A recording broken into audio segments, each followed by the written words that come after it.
Not only শোরের নাতি নাতনি, দাদা দাদু, বাচ্চা, সমস্ত কিছু জাস্ট আসবে, আমাদের সরলতার সুযোগ নেবে, দিয়ে আমাদের ঘটিটা মাজার চেষ্টা করবে, কিন্তু পারবে না, মানে কিছুটা আর কি ঘোলাটে করে চলে যাবে।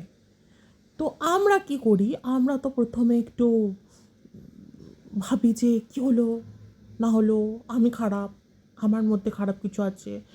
তারপরে ভাবি যে না, যেটা হয়েছে ভালোর জন্য হয়েছে, এসব ভাবি, কিন্তু আমরা তাদের ক্ষতি করি না। যতই হোক মুখে বাতেলা মেরে ঘটি উল্টে দেব, কিন্তু আমরা কিছু মানে অ্যাকচুয়ালি করতে পারি না, এটা হচ্ছে সত্যি কথা। কিন্তু আমরা যে কিছু করলাম না, এই যে ঠাকুর দেখলো, যে আমাদের কষ্ট হলো, এরপরে ঠাকুর যখন প্রতিশোধ দেবে না, এমন চুলকানি দেবে, এমন কুসকুস কুসকুস করবে, এমন ডুকডুকি বাজাবে, এমন কি বলবো, মানে ওই হয় না একটা সেই তারজালি হয় না, সেই যেটার দিকে মা কড়াইয়ের পোড়া মাঝে ওইটাকে নিয়ে এমন ঘষবে, সেই ড্যাশ ড্যাশ ড্যাশ ড্যাশগুলোকে, যে ওরা সারা জীবন মনে রাখবে, আমি কি করেছিলাম, আমি কাঁচা গলা চলা। এটা হয়,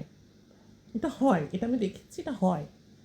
এটা তাই জন্য বলছি, শুধরে যাও, মানুষ হও, ভগবানকে বিশ্বাস করো, মস্তি করো, সব কিছু করো, কিন্তু কাউকে কষ্ট দিও না।